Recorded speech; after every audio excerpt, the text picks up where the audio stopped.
연쇄살인마 제이를 추적하는 같은 목표를 가지고 움직이기 시작한 한다운과 강빛나 9화 10화 예고편에서의 쟁점을 들여다보면 4가지를 살펴볼 수 있는데요.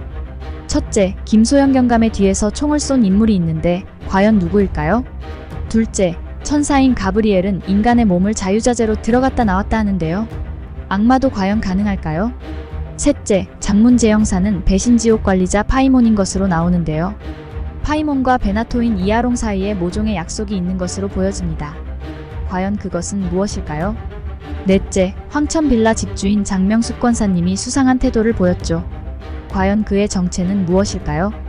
오늘은 4가지 쟁점들에 대해 이야기해보겠습니다. 안녕하세요, 디무비입니다. 구독과 좋아요를 눌러주세요. 영상을 만드는데 큰 힘이 됩니다. 첫째, 김소영 경감의 뒤에서 총을 쏜 인물은 과연 누구일까요? 한다운과 강빛나는 김소영이 죽기 직전 상황과 연쇄살인마 제이의 정체를 확인하기 위해 김소영의 시신을 찾게 되죠. 하지만 한다운은 참아볼 수 없어 나가버리는데요. 강빛나는 김소영 경감의 시신을 통해 그녀가 살해된 장면을 보게 되죠. 여기에서 아주 특이한 장면이 나오는데 여러분은 보셨나요? 저는 김소영 경감 살인에 제3의 인물이 있을 가능성에 대해 말해왔는데요. 김소영 경감이 정선호를 향해 총을 겨누고 있는데 뒤에서 누군가 김소영 경감의 다리에 총을 쏴 김소영 경감이 쓰러지게 되죠. 쓰러지는 장면을 보면 앞에 김선호가 있다는 게 확인이 되는데요. 그렇다는 것은 뒤에서 누군가 김소영을 향해 총을 쏜 것이죠. 우리나라에서 총을 소지할 수 있는 직업은 사격선수, 엽사 그리고 군인 및 경찰이죠. 경찰이라고 하더라도 직무수행 시에만 총기를 소유하거나 사용할 수 있는데요. 지금까지 총기를 소유할 수 있는 인물들은 노봉경찰서 강력이팀 형사들과 새로운 형사 장문재 그리고 김소영 경감의 남편인데요. 과연 그는 누구일까요? 경찰에게 악마가 들어간 것일까요? 그리고 칼을 든 정선호의 놀란 표정도 의문이 드는데요. 10화 예고편에서 강빛나가 정선호에게 너 사탄 맞지? 너 제이지라고 말하는 장면이 나오죠. 그래서 제이라는 표식을 남긴 것인지 조금 더 상황을 지켜봐야 할 것 같습니다. 둘째, 악마도 사람의 몸을 자유자재로 들어갈 수가 있나요? 가브리엘 천사는 처음 경찰의 몸에서 여러 사람의 몸으로 이동하며 선하고 가여운 사람들을 도와주었는데요. 천사는 산 사람과 죽은 사람의 몸에 모두 들어갈 수 있다고 알려져 있습니다. 그렇다면 악마도 이게 가능할까요? 지금까지 유스티티아, 이하롱, 구만도는 다 죽은 사람의 몸으로 들어갔죠. 10화 예고편을 보면 강빛나를 죽이려는 한다운의 모습이 꼭 악마에 빙의된 것처럼 보여지는데요. 원래 악마는 죽은 사람의 몸에만 들어가게 되어 있습니다. 하지만 산 사람의 몸에도 들어가는 경우가 있다고 알려지고 있는데요. 만약 산 사람이 정신적으로 약하거나 악마의 속임수나 유혹에 넘어가면 그 사람의 몸에 악마가 들어가 행동을 지배하게 되는 것이죠. 만약 한다운에게 악마가 빙의된 것이라면 두 사람 모두 큰 위험에 처할 수 있을 것 같습니다. 그리고 사탄도 다른 사람의 몸에 이리저리 들어갈 수 있을 걸로 보여집니다. 셋째, 장문재 형사는 파이몬으로 나오는데요. 파이몬은 1화에서 배신지옥 관리자라고 써있죠.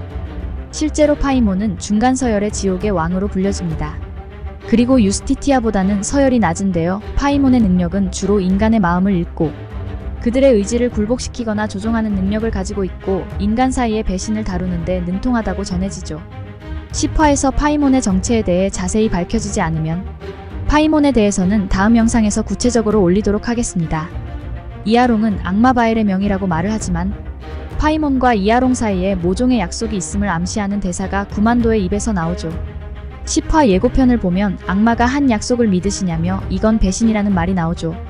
바엘은 이하롱의 말을 듣고 한다운은 살인자가 아니니 죽이지 말라는 지령을 내렸지만 이하롱이 파이몬에게 한다운 언제 죽이실 거냐고 물으니 파이몬은 아주 재미난 걸 준비 중이다 기다려라 말을 하죠. 두 사람은 한다운을 죽일 계획을 가진 것으로 보여지며 한다운의 의지를 굴복시켜 조정하고 있는 것으로 보여집니다.